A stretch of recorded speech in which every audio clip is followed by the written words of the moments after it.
Aujourd'hui, nous sommes en compagnie de Pierre-François, je le dis toujours avec le même plaisir, à l'Espace Bossite à Arlon. Nouvelle exposition intéressante, hein, deux artistes, deux univers, mais finalement qui se confondent dans cette exposition. Ah oui, qui se confondent vraiment, je crois, très bien, de manière vraiment très convaincante. D'autant plus qu'au départ, c'était peut-être un peu intuitif, je dirais, cette rencontre entre Anne-Marie Clénesse et Kiki Crèvecoeur n'était pas particulièrement prévue. Bon, c'est vrai que les deux artistes étaient pressentis pour être un jour présentes au CIMES de l'Espace Bossite, mais rien ne pouvait penser qu'elles allaient s'y retrouver ensemble finalement, et de surcroît pour la première fois aussi. Alors cette rencontre, elle est en effet assez convaincante dans la mesure où, au fur et à mesure de l'accrochage, on mesurait toutes les correspondances qui pouvaient naître entre les travaux de l'une et les travaux de l'autre. Mais déjà avant, au moment de préparer cette exposition, de voir un peu ce qu'elles avaient prévu d'exposer, les échanges que l'on avait entre nous, il y avait une sorte de complicité qui s'installait.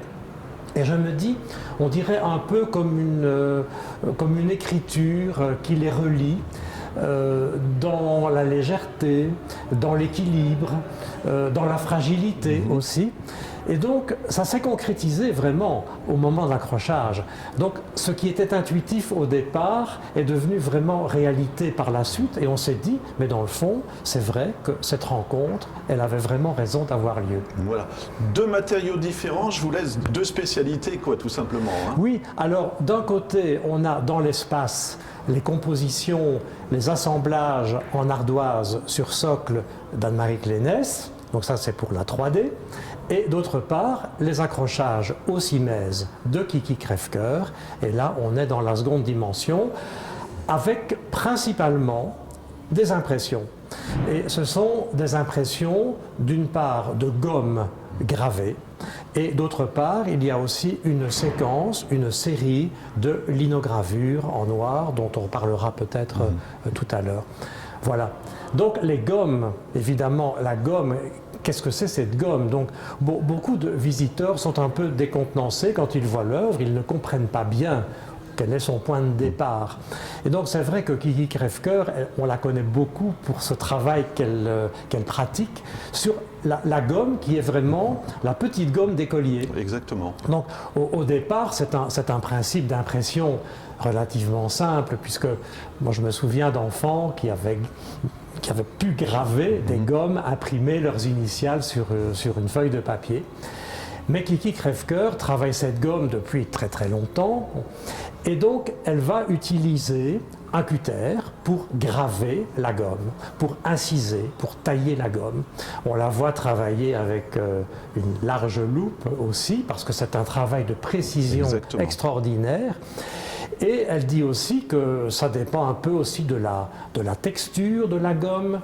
Et elle dessine bien souvent au départ aussi son motif et elle grave.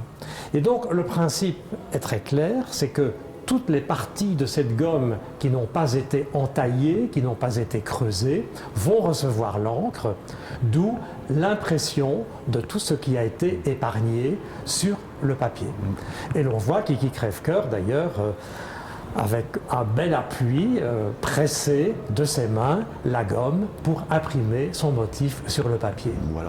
Donc il y a la gomme, il y a la linogravure, j'en profite, on va en parler aussi, parce que pour ces deux thèmes, c'est une évocation de la nature, hein, comme vous m'avez expliqué finalement. Il y a beaucoup de ça, en ce sens que Kiki Crèvecoeur, pour en revenir à son travail de la gomme, propose notamment ici deux séries qu'elle intitule « Variations », où l'on voit vraiment ce travail d'impression en couleur de ces gommes qui se juxtaposent et qui créent une sorte de paysage.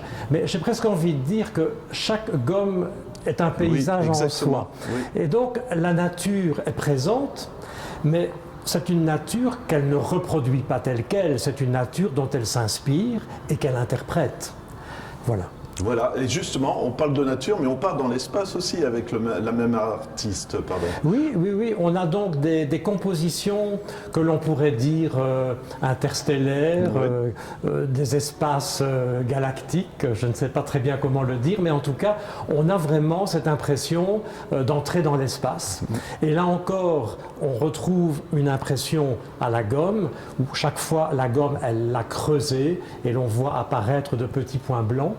Et à d'autres moments, elle l'utilise également avec d'autres moyens, comme des empreintes, comme du frottage d'encre d'imprimerie. Et là, ce sont des techniques mixtes qui donnent lieu notamment à une très très belle série dans les variations de bleu. Voilà, est-ce que vous seriez d'accord? Alors moi je vais me lancer, mais je trouve que c'est un peu hypnotisant quand on regarde ces peintures, ces œuvres, on rentre dans les couleurs, les arbres c'est impressionnant aussi si vous voulez en parler parce qu'il y a différents thèmes qu'on peut y voir. Je trouve qu'on se perd dans l'œuvre quoi finalement ou pas. C'est très possible. Il y a en tout cas une sensibilité qui fait que c'est très communicatif. Voilà, exactement. Sans doute. Oui. Voilà. Oui. Pour l'autre artiste, je dirais que c'est presque la même approche parce que c'est beaucoup de minutie aussi. Hein. C'est beaucoup de travail, vous le dites, sur les volumes, mais sur les épaisseurs, on va dire aussi. Hein. Alors, parlons évidemment du matériau privilégié sur lequel, depuis très longtemps également, déjà travaille Anne-Marie Clénès. Donc, c'est une connaissance très fine qu'elle a du schiste et qu'elle continue encore à apprivoiser, je dirais, parce qu'elle n'a peut-être pas encore terminé de le connaître totalement, mais elle le découvre à chaque fois et elle en propose des variations tout à fait étonnantes, des variations dans lesquelles on va retrouver aussi le bleu, qui est donc un élément qui fait le lien avec les travaux de Kiki Crèvecoeur. Bon, on connaît aussi les reflets bleutés que peut produire le schiste, d'autant plus ici aussi avec l'intervention de la lumière. Et ce bleu, Anne-Marie Clénès le pratique maintenant en peignant des ardoises avec de l'acrylique, des pigments, certaines feuilles d'ardoise qui sont peintes, c'est très très beau. Les volumes, vous les évoquiez, ce sont des chambres hein, généralement, il y a un travail à l'intérieur aussi. Hein, oui, alors bon, Anne-Marie, donc elle découpe l'ardoise, elle taille l'ardoise et elle compose, ce sont des assemblages qu'elle présente donc sur socle. Ce sont des chambres, ce sont parfois aussi des plissements, ce sont aussi des ardoises qui sont collées les unes sur les autres, qui composent des ensembles qui se font face, qui dialoguent. Donc on a aussi toutes ces variations qui reposent sur un équilibre à la fois aussi un peu fragile, très sensible également, une certaine musicalité dans l'espace qui rejoint les graphismes de Kiki Crèvecoeur. Est-ce que ça peut être aussi une évocation du temps? Je ne sais pas si vous allez voir ce que c'est des strates et quand on va chercher toutes ces pièces-là dans la nature, c'est déjà comme ça, c'est une évocation aussi du temps qui est passé, non? Oui, d'ailleurs Anne-Marie Clénès présente ici des petites pièces, on va dire, mais il faut aussi la connaître voilà, c'est pour ça. Pour ses œuvres monumentales. Bon, on a quand même ici une installation, mais qui reste assez discrète par rapport à ses interventions, qui également sont très nombreuses dans la nature, justement. Voilà, donc c'est vraiment deux artistes qui devaient se rencontrer, hein, finalement. Mais je pense, parce que on a parlé tout à l'heure de correspondance entre elles, et quand on parlait notamment des évocations plus cosmiques de Kiki Crèvecoeur, il y a d'ailleurs deux compositions qu'elle intitule Petit Cosmos, et il se fait qu'Anne-Marie Clénès, pour la première fois, présentait des compositions de schiste qu'elle a perforées et qu'elle a intitulées Constellation. Voilà, donc vraiment il fallait qu'elles se rencontrent. Mais je crois. Pierre, question traditionnelle, jusque quand l'exposition? Alors l'exposition, elle va durer jusqu'au 19 mars. Et dimanche prochain, le 5, ce sera un premier dimanche d'ouverture. Et puis le 19, donc c'est le dévernissage, comme d'habitude. Et puis le site, on le consulte pour connaître davantage d'informations. Mais c'est toujours du mardi au samedi également, de 10h à 18h. Voilà. Et le site espacebauxite.be pour toutes les informations. Encore une fois, merci beaucoup. Merci Pierre. beaucoup.